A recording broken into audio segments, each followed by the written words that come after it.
Hey, how's it going? Check out these sick gravity powers I have. I can go up, I can go down, I can go side to side. I can do a whole spin-a-roo. Sorry, I've been playing Gravity Rush Remastered for the PS4. Gravity powers are really fun to use and I look hella good using them. Gravity Rush was always a game I wanted to play back in the PS Vita days. Sadly, I never played it because of the PS Vita's minuscule memory size. Man, were they pricey. Also, speaking about things being pricey, goddamn, the physical version of Gravity Rush is so pricey. That bad boy cost more than $100 on Amazon. The game must have had a low print run to make it so rare. And even the digital version costs more than Gravity Rush 2. Alright, so let's get into the game. Gravity Rush was released on February 9, 2012 and remastered for the PS4 on December 10, 2015.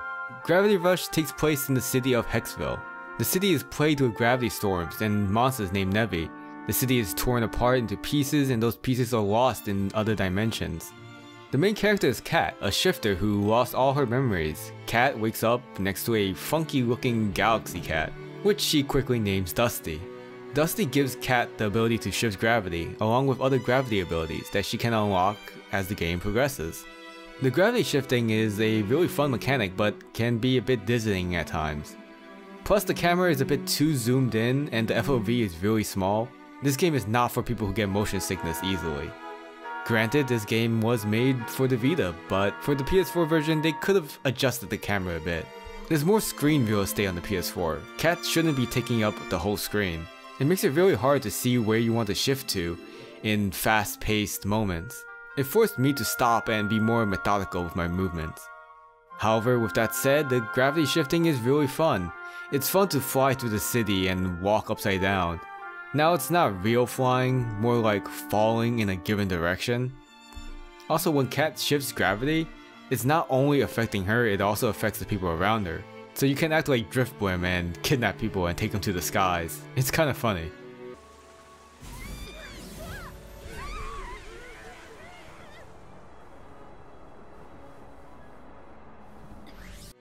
Kat's gravity abilities are also locked behind a simple skill progression system, making this game like a old school collectathon. They allow Kat to upgrade her abilities and unlock extra challenges. The progression system is capped to certain levels to prevent players from maxing out a certain skill too early. To uncap the skills, players will have to complete story missions or complete challenges around the world. The challenges in this game are pretty generic. They lack reason and have no place in the world. They're just there to be challenges. The challenges are basically kill as many Nevi as possible in a certain amount of time, or complete a course as fast as possible. My favorite challenge is the Gravity Slide race. I just really like the Gravity Slide ability, being able to zoom around the towns and sliding everywhere. Besides that, the other challenges are nothing to write home about. Combat, however, is pretty fun even though it's very simplistic. Kat has two main ways of attacking: kicking and gravity kicking. Kicking is kinda useless as it only works on short grounded Nevi, so that makes gravity kicking the only real form of attack. However, if you're really good at shifting and attacking, it's pretty satisfying aerial combat. It's almost like a fight scene in Dragon Ball Z, that is if Goku and the gang only ever did dive kicks. The game also features motion aiming, which helps a ton. It's not as amazing as Splatoon, but it's definitely a win. Now for the game's aesthetic. Yeah, I'm not a big fan. I like the comic booky dialogue, just not the hard contrast graphics that the game heavily revolves around. Each town has its own main color and everything is color corrected to it. I just don't like it, it's muddy and bland. But hey, one of the towns has a green sky, and it lets me do this with it. So it's not all that bad. I just prefer a more vivid art style. The music in the game, well, I hardly noticed it. Not a single song was memorable for me. During the making of this video, I actually listened to the soundtrack by itself, and yeah, it's pretty basic JRPG music. Oh, but this song actually stuck with me.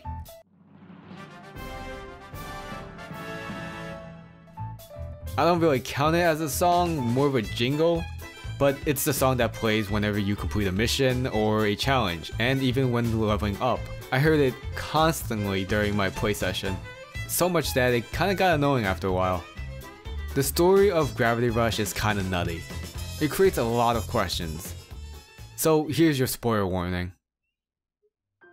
At the start of the game, Kat meets an officer named Sid, who's the one that gives Kat her name. For the most of the start of the game, Kat is helping Sid out with his job. One mission, Sid asks Kat to help him stop the King of Thieves, Alias, who's got a really dope design. Alias seems to be the one controlling the Nevi, and he's out to steal the sacred gems. Now one might think that these gems are important, but nope. Halfway through the game, Kat kills Alias in a trash compactor, and the gems he stole are never heard from again. The rest of the game is about Kat bringing the pieces of Hexville back with the help of Gade. He's apparently the creator of the world, a old man that lives in a mysterious tunnel. He lacks the ability to fix the world or a unwillingness to. Instead, he flashes Kat with his wormhole-like body and has her do it.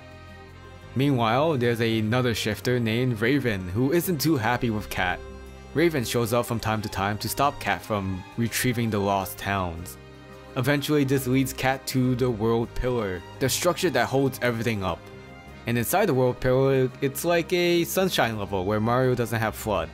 It's like that, but not fun. At the bottom of the World Pillar, Kat and Raven fight again, and Kat ends up falling into the void below. She wakes up in a city below it all, filled with lost children. Here Kat learns that Raven is actually this kid's adopted sister who went missing.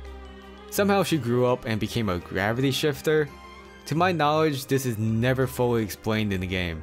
The age is slightly explained. Kat also meets a girl named Cyana. Man, is this girl freaky. Cool dress though. It's revealed that she's a dreamer and this world is her dream. She's got a creepy persona claiming to be the Dream Guardian, who's protecting and maintaining this dream. But if that's the case, that kinda makes her the creator of the world too. I guess her and Gade are both co-creators? I don't know. At this point, the story is hard to follow. She puts Kat into this dream sequence to help her open up her third eye. It's revealed that Kat might be a queen or a princess or some sort. And oh hey, there's more gems to collect. Thanks, Third Eye. With the ability to now see witch that always existed but not seen, Kat can save the lost children. They all aboard a Ark, the spaceship that will take them back to the surface, but oh no. During the trip, Kat gets attacked by a Nevi and she gets thrown off course. She wakes back up and discovers that a whole year has passed since her events down below. There's now even a anti-Nevi army. But that's all whatever. Kat's tired and the girl's gotta sleep. She goes home and oh, did I mention that she lives in the sewer? Yeah, she's got the whole place set up and even takes a shower with the sewer pipes? I hope that's clean water. There's also a whole scene where she loses her towel and Sid gets a nice view. Just wanted to throw that in there. But back to the story. Kat has a dream where Dusty is broken into many mini Dusties. She scrambles around town collecting all the mini Dusties. Then she runs into Alias again, claiming to be proud of her. He takes off his mask and boom, she wakes up. The player doesn't get to see who Alias is, but Kat knows who he is because she says he couldn't possibly be him. There's not that many male characters in the game, so it's possibly Sid. I don't know for sure. Once again, this game does not give you that many answers to anything. Really leaving all the stuff to the sequel, huh fellas? When Kat wakes up from the dream, pop! It's Cyana. How did she get there? I don't know. I stopped asking questions a long time ago. She's basically here to let Kat know that Raven and the kids are still missing. And she can allow Kat to return to the past to complete any unfinished business. Gade is also here for the same reason. He's just parked outside of Kat's sewer hole. The game ends with Kat fighting a machine that's built to fight the Nevi. The machine goes haywire because it's made of a bunch of Nevi. Very Evangelion. Raven returns in time to help Kat fight the final boss. Then the credits roll. I have so many questions. Like, what is the deal with Kat? Yeah, she's like a queen or something, maybe a priest, but how did she lose her memories? And what is the connection between the shifters and the Nevi? They both showed up around the same time. What's the deal with Raven? How did she get gravity shifting powers? What happened to her time when she was missing as a girl, and also the time she was missing with Ark? I hear that part is answered in Gravity Rush 2 as like a DLC or something. What's up with the dreamers, Cyana and Gade? At one point, Cyanna tells Sid not to help Kat, who's been frozen by the anti-Nevi army. She says that Sid has a more important role to play, and Sid was about to do something that would help Kat, and she told him not to do it. And then there's the whole Alias. Who's Alias? Is he Sid? Is he not Sid? Is he someone else?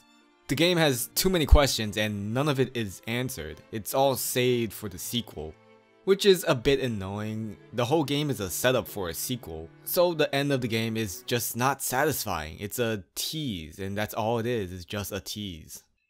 All in all, Gravity Rush Remastered was a nice, short game.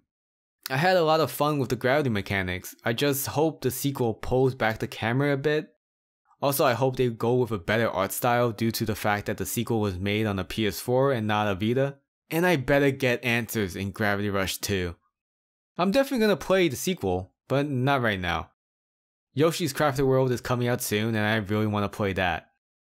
But until then, thanks for watching and I'll catch you on the flip side.